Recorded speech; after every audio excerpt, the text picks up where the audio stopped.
භාග්‍යතුන් වහන්සේගේ රූප ස්වභාවය කොයි වාගේද කියන කාරණාව කවදාවත් වචනයෙන් කියලා ඉවර කරන්න බෑ.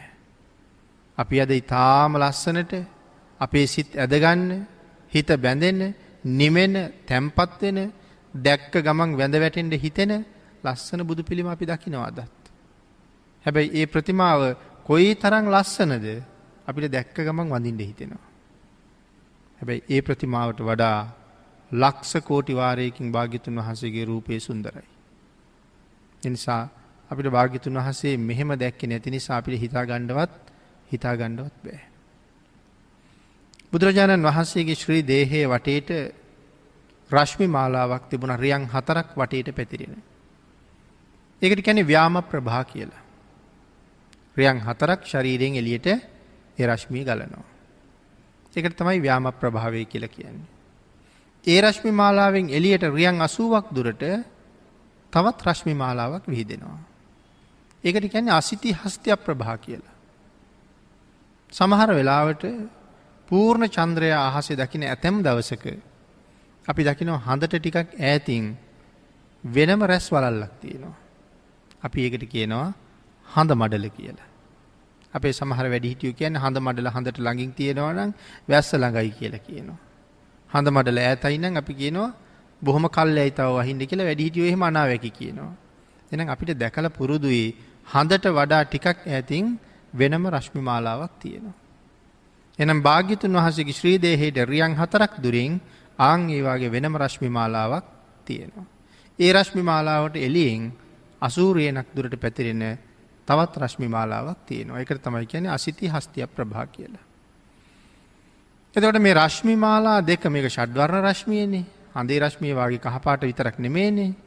එතකොට මේ රශ්මි මාලා දෙක මැද්දේ භාග්‍යතුන් වහන්සේ වැඩ ඉන්නකොට මණික් ප්‍රාකාර දෙකක් මැද්දේ ඝන රත්තරන් පිටක් තියලා වාගේ තරම් අපූර්වට දිලිසෙනවා භාග්‍යතුන් වහන්සේ. භාග්‍යතුන් වහන්සේගේ රූප ධාතුව රන්වන් පාටයි. ඒ කියලා කියන්නේ අපි ඊට කලින් විස්තර කරලා තියෙනවා මේ අපි ගාව තියෙන රත්තරන් වල පාට නෙමෙයි කියලා. එහෙනම් ලෝකේ තියෙන හැබෑම රත්තරන් වලට කීවේ ජාත රූප කියලා. එහෙම නැත්නම් ජම්බෝ නද නිෂ්ක කියලාත් කියනවා. ඒ හැබෑ රත්තරන් තියෙන්නේ මහ මුහුදේ. මහා සාගරයෙන් තමයි ගන්නෙ. අපි ගාව තියෙන රත්තරනුත් සාගරයෙන් ගත්තේ වුණා නම් ඒව තමයි ලෝකේ තියෙන විශේෂම රත්තරන්. හැබැයි මේ රත්තරන් අද ලෝකේ නැතුව නෙමෙයි. අදත් මේ රත්තරන් ලෝකේ තියෙනවා කියලා සඳහන් කරනවා. සාගර පතුලට කිමිදෙන්න අති දක්ෂ පුද්ගලයෝ සාගර පතුලට ගිහිල්ලා මේ රත්තරන් අරගෙන එනවා කියලා සඳහන් කරනවා. ඔය ඉන්දියාව වගේ රටවල් වල අති විශේෂ මිලකට ඒ රත්තරන් වෙනම විකිනෙනවා කියලා සඳහන් කරනවා. ආන් ඒ රත්තරන් වල පාටයි භාග්‍යතුන් වහන්සේගේ ශරීර වර්ණය. අපි පිත්තල භාජනයක් අලුත්ම පිත්තල භාජනයක් මැදලා තියහම ඒක හරියට දිලිසෙනවා.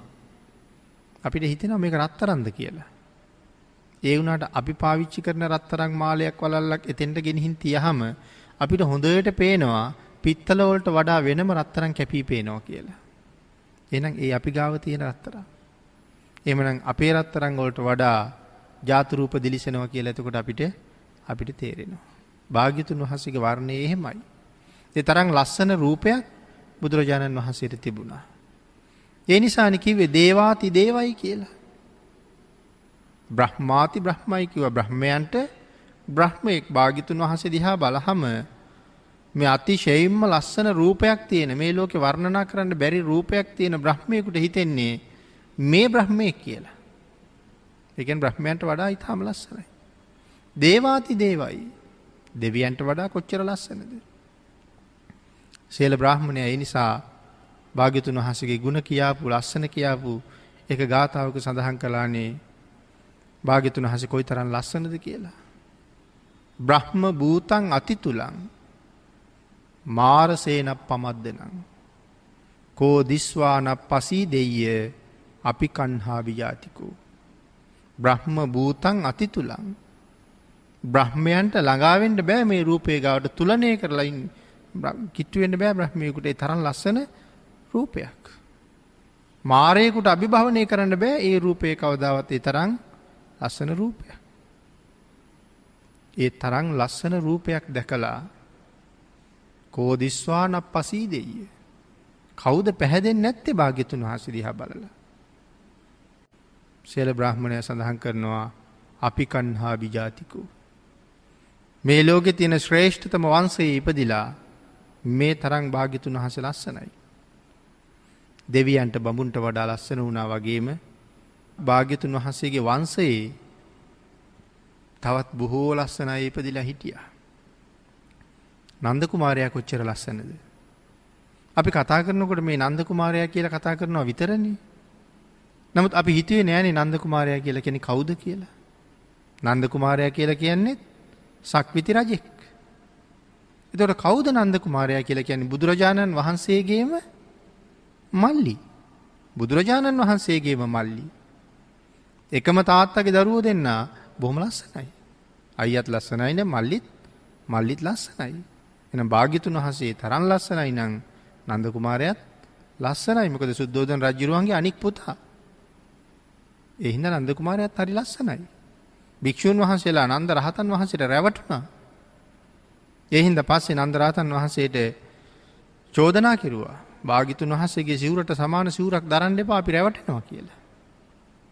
සඳහන් කරනවා බුදුරජාණන් වහන්සේට වඩා අඟල් 4ක් මිටි කියලා. ආන් ඒ වගේ පුංචි පුංචි වෙනස්කම් තමයි තිබුණේ. එහෙනම් මේ තරම් ලස්සන රූපයක් භාග්‍යතුන් වහන්සේට තියෙනකොට ඒ රූපේ සිද්ධාර්ථ කුමාරයාට නැති වුණේ නෑනේ. එහෙනම් සිද්ධාර්ථ කුමාරයාට දාව ඉපදිච්ච රාහුල කුමාරයා කොච්චර ලස්සන වෙන්නේ නැද්ද? රාහුල කුමාරයාගේ ශරීරයෙන්ුත් රැස් විහිදෙනවා. නන්ද රහතන් වහන්සේගේ ශරීරයෙන්ුත් රැස් විහිදෙනවා. මහා පුරුෂ ලක්ෂණ තියෙනවා. මහා කාශ්‍යප මහරහතන් වහන්සේටත් මිනිස්සු රැවටුණා භාග්‍යතුන් වහන්සේ කියලා. ඒ තරම් ලස්සන රූප සම්පත් තිබුණා. නමුත් ඒ සියලු දෙනාමත් ඉක්මෙව්වා භාග්‍යතුන් වහන්සේගේ රූපය. ඒකයි මේ සේල බ්‍රාහ්මණය අහන්නේ අපි කන්හා විජාතිකෝ. අපි ඒ වගේ උසස් කුලවල ඉපදුනෙත් නැහැ. අපි ඒ තරම් ලස්සනත් නැහැ. අපි සමහර වෙලාවට කළුයි, සමහර කට්ටිය උසයි, සමහර කට්ටිය මිටි, සමහර කට්ටිය මහතයි, සමහර අය කෙට්ටුයි. ඉතින් මේ ආන් එහෙම කුලවල ඉපදිච්ච අපිට භාග්‍යතුන් වහන්සේගේ ලස්සන ගැන කතා කරන්න පුළුවන්ද? අපිට තේරුම් ගන්න පුළුවන්ද ඒ ලස්සන? ආන් ඒ නිසා අපිට බුදුරජාණන් වහන්සේ තේරුම් ගන්න එක හරි අමාරුයි. එහෙනම් ඒක දරන්න වෙන්නේ ශ්‍රද්ධා මාත්‍රයෙන්මයි අපිට භාග්‍යතුන් වහන්සේ දරන්න වෙන්නේ. ආන් ඒ නිසා භාග්‍යතුන් වහන්සේ මේ ගුණ වලින් යුක්තයි, මේ විදිහට ලස්සනයි, මේ විදිහේ ලක්ෂණ වලින් යුක්තයි, මේ ආකාර ප්‍රාතිහාර්යයෙන් යුක්තයි කියලා සඳහන් කරාම එක එල්ලේ හිස් මුදුනින් දරන්න පුළුවන් වෙන්න ඕනේ. භාග්‍යතුන් වහන්සේ මේ තරම් කාලයක් පාරමිතා පිරුවේ මෙතෙන්ට එන්නයි කියලා.